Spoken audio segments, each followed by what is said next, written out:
बिस्मिल्लाहिर्रहमानिर्रहीम। अस्सलाम वालेकुम दोस्तों, नई वीडियो में खुश आमदीद। लेबनान पर हमला हमने किया, इस्राएली वजीर आजम ने इकरार कर लिया। जबकि दूसरी जानिब दमिश्क के देही इलाके और गोलान में अस्करी ठिकानों पर इस्राएली हमलों की वीडियोस जारी कर दी गयी।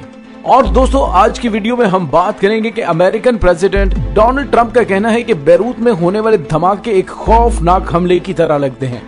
आखिर डोनाल्ड ट्रंप का इशारा किस जानिब है? वीडियो की तफसील में जाने से पहले आप देख रहे हैं हकीकत की दुनिया डॉक्टर अली के साथ। हमारा चैनल सब्सक्राइब करके घंटी के निशान को दबाना मत भूलिएगा।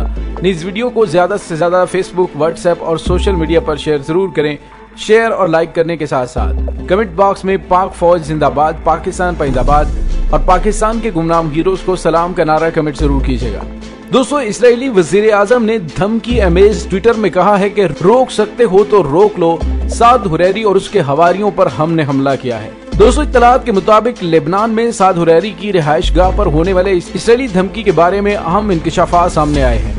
लेबनान में होने वाले खतरनाक हमले का ढिठाई के साथ इकरार करते हुए इस्राएली वजीर आजम नेतन्याहू का कहना है कि पहले इस्राएली फोर्सेज ने अपने दिफा में लेबनान की हुदूद के अंदर जाकर साद हुरैरी के कंपाउंड पर हमला किया है और उससे तबाह करके रख दिया है। दोस्तों, इस्राएली वजीर आजम नेतन्याहू ने अपने ट्विटर पैगाम में कहा कि अभी तो इब्तदा है, इसराइल अपने दिफा में सब कुछ कर सकता है। इस्राएली वजीर आजम का कहना था कि इसराइल अपने दिफा में बहुत आगे तक जा सकता है।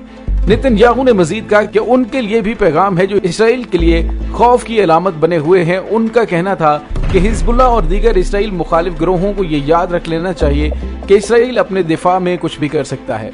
दोस्तों, दूसरी जानिब दमिश्क के देही इलाकों और गोलान में अस्करी ठिकानों पर इसराइली हमलों की वीडियोस वायरल हो गई हैं। इत्तलात के मुताबिक कल दमिश्क के देही इलाकों और वादी गलवान में हमलों की दिल दहला देने वाली वीडियोस मंजर आम पर आई हैं।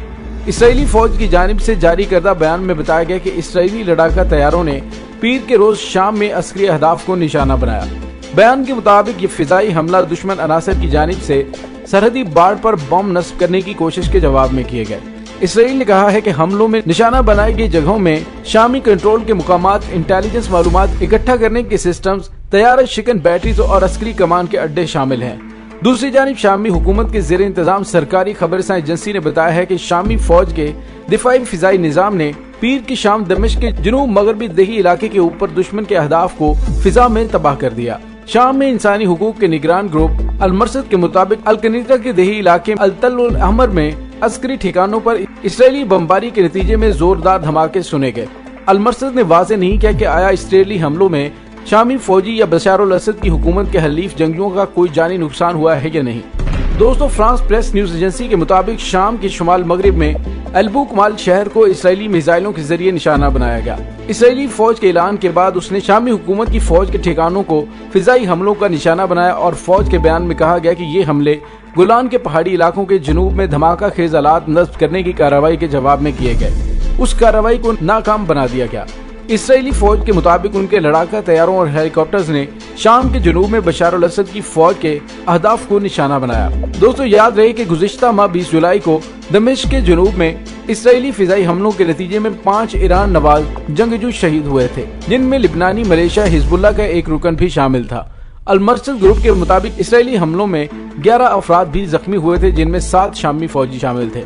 दोस्तों, ऐसा शादो नाज़र ही होता है कि इसराइल अपने फिजाई हमलों की तस्दीक करे, ताहम वो बारहा ये मौक़िफ़ दोहरा चुका है कि शाम में ईरान की जानिब से अपने अस्करी वजूद को मजबूत बनाने के लिए और हिजबुल्लाह को जदीद हथियार भेजने की कोशिशों का रास्ता रोकने का सिलसिला जारी है।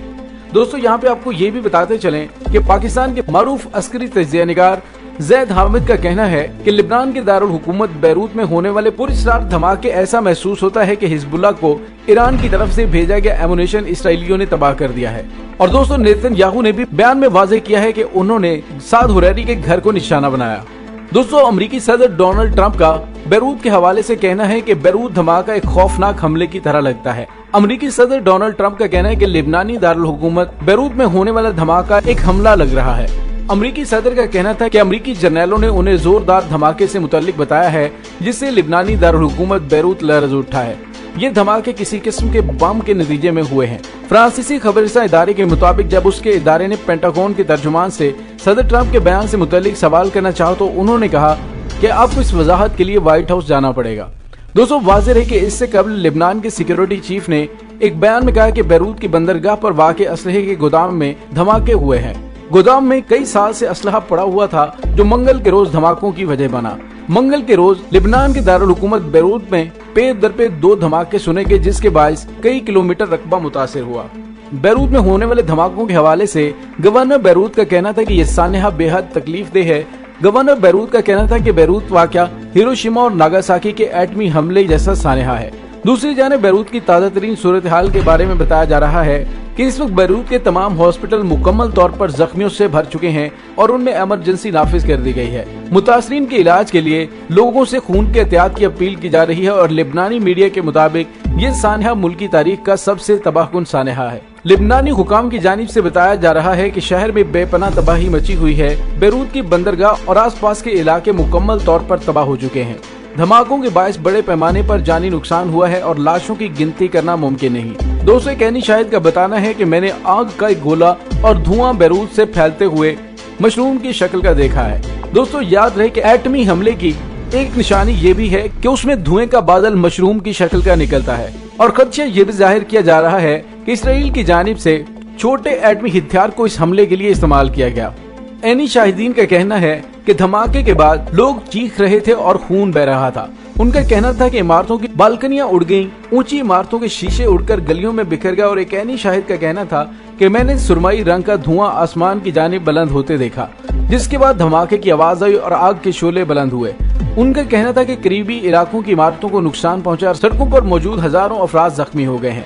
इब्तिदाई रिपोर्ट्स में कहा गया है कि बंदरगाह के इलाके में होने वाले धमाके की आवाज शहर से 240 किलोमीटर दूर तक सुनाई गई। दोस्तों, नेतन्याहू के बयान के बाद हालात काफी ज्यादा कशीदा हो चुके हैं और ईरान नवाज मलेशिया, हिजबुल्लाह और दीगर जमातें और दमिश्क में शामी फौजी ठिकानों पर हमलों के बाद खित्ते के अंदर हालात बहुत ज्यादा खतरनाक हो चुके हैं। और फिर अमेरिकी सदर डोनाल्ड ट्रंप की जानिब से उनके इस बयान के बाद कि ये धमाके बॉम्ब हमला लगते हैं। दोस्तों, अल जजीरा पर एक खातून ने इंटरव्यू में बताया कि उन्होंने धमाके के फौरी बाद जहाजों की आवाज सुनी, जिससे ये जाहिर होता है कि इसराइल की जानिब से जदीद तरीन स्टेल्थ टेक्नोलॉजी के तैयारों को इस्तेमाल किया होगा, जो वहां पर बॉम्ब हमला या मिसाइल हमला करने के बाद फौरी तौर पर वहां से रफू चक्कर हो गए। दोस्तों, अब देखना ये बाकी है कि आइंदा चंद दिनों में हिजबुल्लाह की जानिब से कौन सी जवाबी कार्रवाई की जाती है। इसके साथ ही डॉक्टर अली को इजाजत दीजिए। इंशाल्लाह बहुत जल्द मिलते हैं एक नई वीडियो में। तब तक के लिए अपना बहुत सारा ख्याल रखिएगा। पाक फौज जिंदाबाद, पाकिस्तान पाइंदाबाद, पाकिस्तान के गुमनाम हीरोज को सलाम। अल्लाह वारिस।